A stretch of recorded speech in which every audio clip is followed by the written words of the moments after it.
All right. So, today we are going to be taking a deep dive into something I think is on a lot of people's minds, Yeah. which is what assets really build wealth. Mm-hmm. We're going to be looking at this really cool Alux.com video. Yeah. And I was pretty surprised by some of the things that Yeah, it's really interesting. It brought up. it kind of goes beyond just like listing assets and actually gets into the mechanics of how wealth is created. Yeah. It helps us understand like the underlying principles, so you're not just chasing the latest investment trends. Exactly. Yeah. And they start right off the bat with this rule that seems so simple, but it's incredibly important. Right. Assets put money in your pocket. Yeah. Liabilities take money out. That's the basis of everything. Yeah, that's the foundation of everything we're going to be talking about today.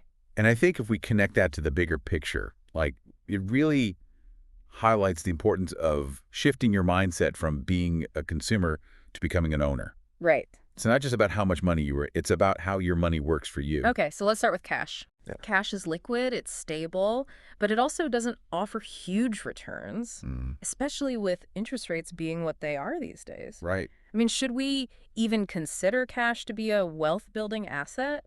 Well, the video raises a really interesting point about the strategic role of cash, especially for large companies. Okay. They use Apple as an example, a company sitting on a mountain of cash reserves. Yeah. But it's not just about hoarding money. Right. It's about having the flexibility to seize opportunities Yeah. and make strategic acquisitions when they arise. Kind of like having a war chest ready to go when the perfect opportunity presents itself. Exactly. Yeah. And for us regular folks, maybe we don't have Apple-sized cash reserves. Right. But having some liquid cash can be crucial. Yeah. Think about it. What if a sudden expense comes up or there's like an amazing investment opportunity? Yeah. Having cash on hand gives you the power to act quickly. Totally. Yeah. Yeah. I've definitely been in situations where having cash readily available has been a lifesaver. Exactly. Now, the video also touches on peer-to-peer lending, Yeah. which is where you essentially become the bank. Mm-hmm. You lend your cash to others for potentially higher returns. Right. But they emphasize caution here because, as we know, higher returns often mean higher risk. It's a classic example of the risk-reward trade-off. Yeah. And honestly, if you're considering peer-to-peer lending, it's crucial to do your research. That's right. Understand the platform, research the borrowers, and don't let the promise of high returns cloud your judgment. Definitely not for the faint of heart. Yeah. Let's shift gears and talk about real estate. Okay. A lot of people see this as the ultimate wealth builder. Mm-hmm. The video highlights those two main appeals: rental income, Right. that steady stream of cash flow, Yeah. and appreciation, the potential for your property to increase in value over time. What's really important here is the distinction between different types of real estate. Yeah. We're talking residential, commercial land. Each has its own unique advantages and things to consider. And they debunk this myth that a lot of people believe that your primary residence is an asset. Right. They're saying it's actually more of a liability because it costs you money to maintain and doesn't generate income. It's a place to live versus an income-generating property. Right. Like, sure, your home is an asset in the sense of like shelter stability, but it's not working for you financially in the same way an investment property would. Okay. So should we all be running out to buy rental properties then? Well, not so fast. Okay. Real estate is a complex game, Yeah. and it's important to go in with your eyes wide open. Right. There are risks involved, such as market fluctuations, property management headaches, unexpected repairs. So knowledge is power. Right. Do your research Absolutely. before jumping into the real estate market. Okay. Now, what about bonds? All right. They're often mentioned alongside stocks when it comes to investing. Yeah. How do they fit into the wealth building picture? Right. So they explain bonds as a debt instrument issued by governments and businesses. Essentially, you're lending them money, and they promise to pay you back with interest. So it's like being the bank.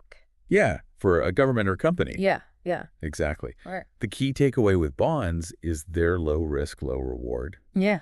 They're great for stability, especially if you're nearing retirement and you want to protect your savings from the ups and downs of the stock market. Right. Yeah, that makes sense.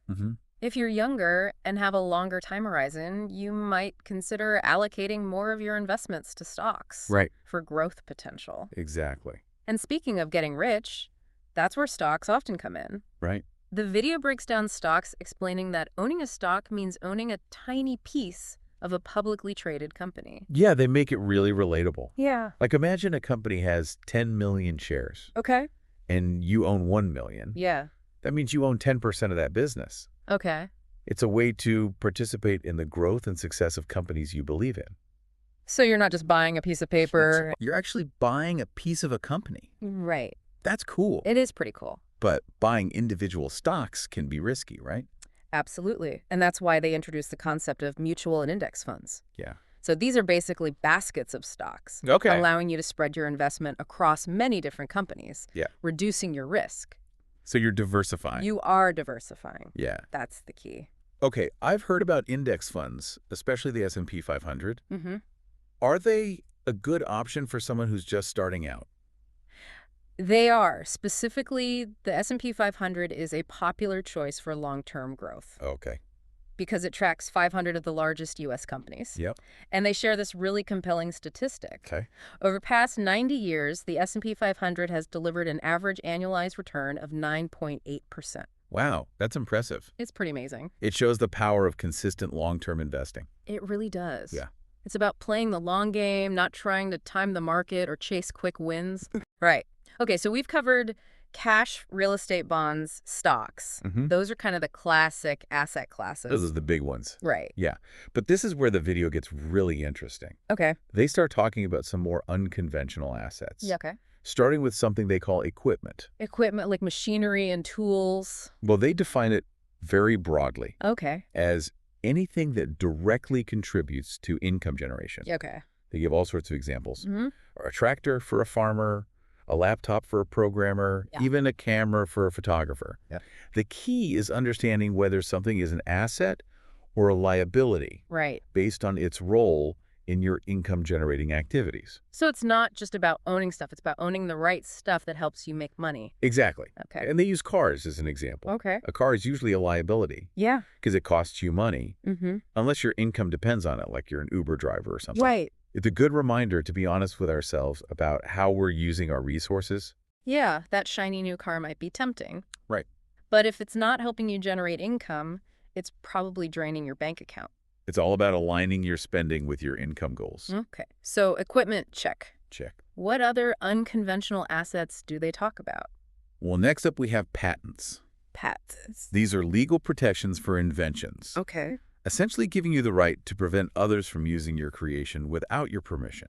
So if you invent something amazing, Mm-hmm. a patent can help you monetize that idea. Exactly. And they share some interesting examples of successful patents, Okay. like the Slinky. Yeah, those metal coil toys. Exactly. The Cush ball, a soft stress ball, and even that singing big mouth Billy Bass. It's amazing how a single innovative idea can translate into significant wealth. It's pretty crazy. Yeah. And it's not just about coming up with a great idea. Right. It's about understanding how to protect that idea and turn it into a profitable asset. Right. Yeah, so patents are all about protecting your inventions. Mm-hmm. What about trademarks? How are those different? So trademarks are all about protecting words, phrases, and similes associated with your brand or product. Okay. They tell this captivating story about Michael Buffer, the boxing announcer, famous for his "Let's get ready to rumble" catchphrase. I know exactly who you're talking about. That's iconic. Right. Well, he had the foresight to trademark that phrase. And guess what? He's earned over $400 million from it. That's insane. Yeah. So a simple phrase can actually be a valuable asset. It absolutely can be. And it highlights the value of intellectual property Yeah. and the power of protecting your creative assets. Okay, so we've got patents, protecting inventions, trademarks, protecting brands and phrases. Mm-hmm. What's next? So this is where it gets a little more abstract. Okay. They start talking about brand and goodwill. Brand and goodwill, those sound like, I don't know, fluffy marketing terms. Right. How can those be assets? Well, they explain the difference between brand, which is the controlled image a company projects, Okay. and goodwill, which is the earned affection that customers have for a company. Okay, so like Apple has a very strong brand. Mm-hmm. People are very loyal to their products. Yeah, exactly. And think about Disney. Okay. Just putting the Disney logo on a T-shirt can increase its value significantly. Right. That's the power of a strong brand. So a company's reputation, the emotional connection it builds with customers, those can actually be valuable assets. Absolutely. And goodwill can sometimes even save companies from bankruptcy. Wow. Yeah, if people love a brand, they'll go to great lengths to support it. That's pretty incredible. It really is. So we've gone from tangible things like cash and real estate to intangible assets like brands and goodwill. Right. It's really making me think differently about what constitutes wealth. Right. And it shows that wealth building isn't just about financial capital. It's about human capital as well. Okay. And speaking of human capital, the video highlights the value of people within a company, Yeah. especially those with irreplaceable skills and innovative ideas. So it's not just about the company's products or services, it's Mm. about the people behind them. Exactly. They use Steve Jobs' departure from Apple as a powerful example. Okay. When he left the company, nearly went bankrupt, demonstrating how a single person's vision and leadership can have a monumental impact. Wow. That's a reminder that a company's success is driven by the talent and dedication of its people. It really is. Yeah. And they also point to Jony Ive, Apple's lead designer. Okay. His design philosophy shaped some of their most iconic products. Right. It's a reminder that a company's most valuable assets often walk out the door every night. Yeah. So investing in your employees, fostering a positive work environment is crucial for long-term success. Absolutely. Yeah, it's recognizing that your employees are assets, not just expenses. Exactly. And now let's shift gears and talk about something a bit more volatile: Okay. raw materials and commodities. So we're talking about things like gold, oil, Yeah. maybe even crypto. Exactly. The video discusses the fluctuating nature of these assets and the potential for profit Mm-hmm. through strategic buying and selling. They mention a diverse range of examples: Mm. gold, oil, crypto, art, luxury cars, vintage watches. So anything that's considered rare or valuable that can be traded. Exactly. Okay. The key takeaway here is that these markets are driven by supply and demand, Right. and understanding those dynamics is crucial for making informed investment decisions. So you need to know what you're doing. You really do. Yeah. And they offer a word of caution: never invest in something you don't understand. Right. It's a common mistake to get swept up in the hype without doing your research. Yeah. That's good advice for any investment, really. Absolutely. Okay, so we've covered physical assets, intangible assets, human capital, and commodities. That's right. What other unconventional assets do they explore? Well, this is where they get into the world of information and content. Okay. They highlight the incredible potential of selling information-based products Okay. due to their infinite scalability. Information-based products, what do they mean by that? So they're talking about things like books, Mm-hmm. online courses, Mm-hmm. music, even software. Okay. The beauty of these products is that once you create them, Yeah. you can sell them to an unlimited number of people without having to create them again. So it's all about leveraging your knowledge and creativity to create something valuable that can be sold over and over again. Exactly. They use some really compelling examples like Gangnam Style, Yeah, that catchy K-pop song. that went viral, Mariah Carey's Christmas song, which generates millions in royalties every year, and successful books that have been turned into TV shows like Friends. Those are great examples of how a single piece of content, if it resonates with the audience, Yeah. can generate massive wealth. It can. Yeah. And it shows that we're living in an age where information and knowledge are incredibly valuable commodities. Yeah. So if you have expertise in a particular area, you can potentially package that knowledge Mm-hmm. and sell it as an information product. Absolutely. That's pretty exciting. It is, but it's not just about creating the product. Right. It's about understanding how to market it effectively Yeah. and reach your target audience. Yeah. Because even the best content in the world won't make you any money if nobody knows about it. Exactly. Now, another interesting asset class they discuss is royalties. Royalties. These are ongoing payments you receive for the use of your intellectual property. So like if you write a song and it gets played on the radio, you earn royalties. That's one example. They share the captivating story of George Lucas and the Star Wars franchise. Okay. He maintained the licensing and merchandising rights for the films, Yeah. which ultimately generated billions of dollars in revenue. Wow, that's incredible. So royalties can be a powerful way to generate long-term wealth. They absolutely can be, and it shows the importance of understanding the different revenue streams Yeah. associated with intellectual property. But it's not just about creating something great. It's No. about understanding how to protect and monetize your intellectual property. Exactly. Now, are you ready to dive into some even more niche asset classes? Bring it on. I'm ready to expand my horizons and learn about all the different ways to build wealth. What's next? Well, they start talking about unique rights, which are specific rights or licenses that create a competitive advantage. Unique rights. Can you give me an example? Sure. They use the example of Native American gambling rights in the U.S. Okay. Some tribes have the exclusive right to operate casinos in specific locations, giving them a huge advantage in the gambling industry. Interesting. So certain rights and privileges can be incredibly valuable. They can. Yeah, especially if they create a barrier to entry for competitors. Exactly. And it's about understanding that certain rights and privileges can be incredibly valuable, Yeah. especially if they create a barrier to entry for competitors. It's like having a legal monopoly in a particular market. Right. And they also mention tax exemptions for certain organizations like churches and museums. Okay. These exemptions can save organizations millions of dollars, allowing them to allocate more resources towards their mission. So it's not always about generating income, it's also about minimizing expenses. Exactly. Now, another fascinating concept they introduce is first mover advantage. First mover advantage, what's that all about? It's the power of being the first to market with a new product or business model. Okay, so like being the first company to create a social media platform Mm-hmm. or the first to launch a streaming service. Exactly. They use examples like Apple's App Store microtransactions in games, Netflix's streaming service, and Airbnb's disruption of the hotel industry. Okay. Being the first to capitalize on a new trend or technology can create enormous wealth. It's all about being innovative, taking risks, and anticipating future trends. It is. But being a first mover doesn't guarantee success, right? Absolutely not. It's also about being adaptable and willing to evolve your business model as the market changes. Right. So being a first mover can give you a head start, but you still need to be smart and strategic to maintain your advantage. Right. And, we've covered so much ground already, Yeah. exploring a wide range of assets from the traditional to the truly unconventional. Yeah.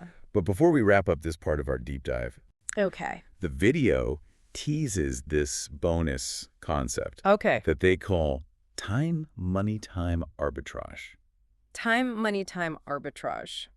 That sounds intriguing, but I have no idea what it means. They describe it as one of those things they don't teach you in business school, Okay. but is incredibly valuable for building wealth. Okay, now I'm really curious. What is this time, money, time arbitrage all about? Well, they explain it as using your time to generate money, Okay. then using that money to buy other people's time, Okay. creating leverage, Yeah. and ultimately leading to greater profit. So it's about using money to buy back your time Mm-hmm. and then reinvesting that time to generate even more money. Exactly. They encourage viewers to think like business owners and explore this concept further. So we'll definitely have to unpack this more in the next part of our deep dive. Yeah, we will. I'm definitely intrigued. I can already see how this could be a game changer for anyone looking to build wealth. It absolutely can be. It's a powerful concept that challenges the traditional way we think about work and wealth creation. Yeah. Okay, my brain is still buzzing from that whole time, money, time arbitrage thing. It feels like one of those ideas that just clicks Right. and suddenly you see the world differently. It really challenges how we think about work and how wealth is built. So how does this time, money, time arbitrage thing actually work in practice? Well, the video argues that everyone starts with time as their initial asset. Okay. We can trade our time for money by working a job, freelancing, providing a service. Mm-hmm. But then, and here's the key, we need to use that money strategically Okay. to buy other people's time, which allows us to scale our efforts Yeah. and create more value than we could on our own. Okay, give me an example. I'm a visual learner. Sure, imagine you're a graphic designer. Okay. You spend your time creating logos and marketing materials for clients. Yeah.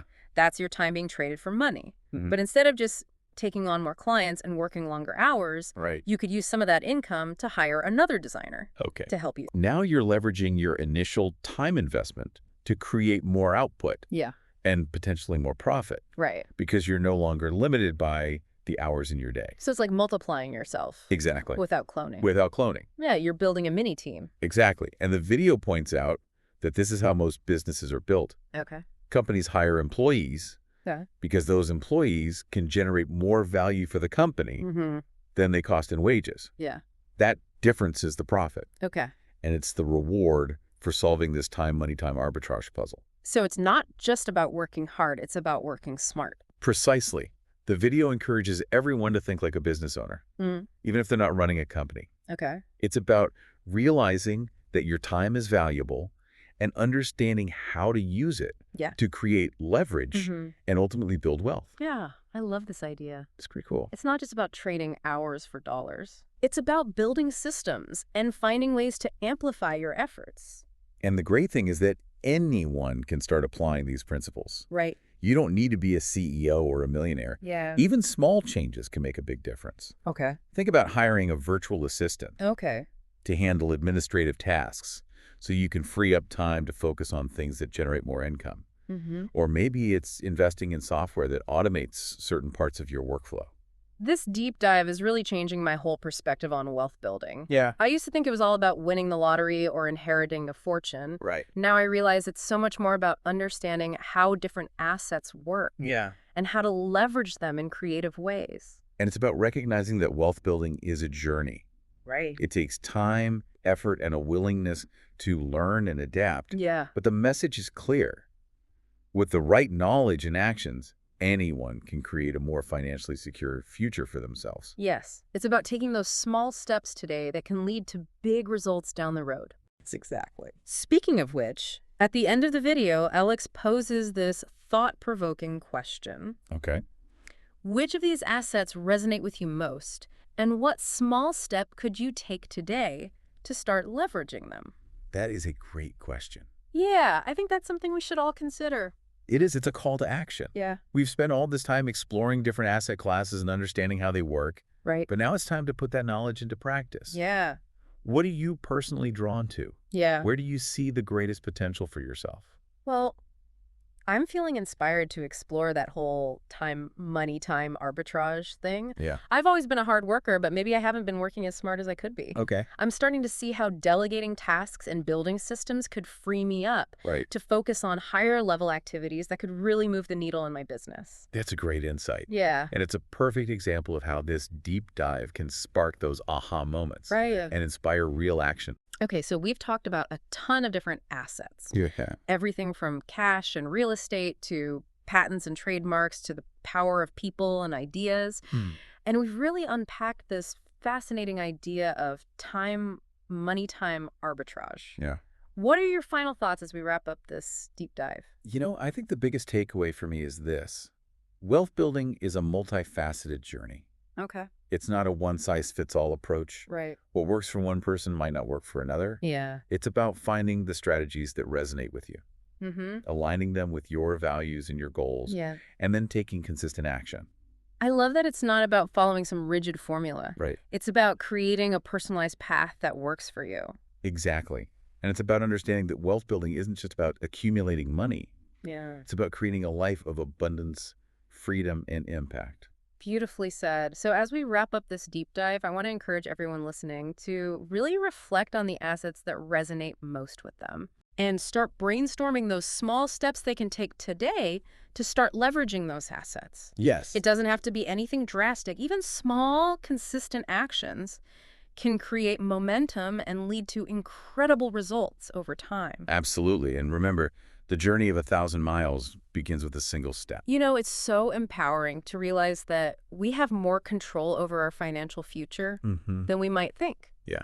We're not just victims of circumstance. We can actually take charge Right. and create the life we want. It's about taking ownership of your financial future and making choices that align with your goals. Yeah, I love that. Yeah. It's not about waiting for some lucky break. Right. It's about taking action and building something for yourself. Absolutely. And that's where the real power lies, Yeah. in recognizing that we all have the potential to create wealth. Mm-hmm. It's about shifting our mindset from scarcity to abundance and embracing all the opportunities that are out there. This whole deep dive has been so inspiring. We've covered Yeah. so much. We started with those tangible assets like cash and real estate, Right. then moved into more intangible things like patents and trademarks, Yeah. brands, and even the value of people and ideas. Mm-hmm. It's really expanded my definition of what wealth is and how it can be created. And I think that's the most valuable takeaway from this whole exploration. Yeah. Wealth isn't just about money. Right. It's about having the resources and the freedom to live a fulfilling life on your own terms. So true. And it's about understanding that wealth building is a journey. It is. It requires knowledge, strategy, and a willingness to take action. Absolutely. And as we wrap up this deep dive, Yeah. I want to leave you with one final thought. Okay. The Alex video ends on such an encouraging note, Mm-hmm. reminding us that we all have the potential to achieve financial success. Mm-hmm. But it's not just about the destination. Right. It's about the journey itself. Yes. It's about embracing the process of learning, growing, and making informed choices that are in line with our values and goals. So as you move forward, remember to stay curious, Yeah. keep exploring, and never stop learning. Mm-hmm. And most importantly, take action. Right. Even those small steps taken consistently can lead to amazing results. Well said. That's all the time we have for today's deep dive. Okay? I hope this conversation has sparked your curiosity and given you some valuable insights that you can apply to your own wealth building journey. Remember, it's all about taking those first steps and building momentum over time. Thanks for joining us on this deep dive. Until next time. Until next time.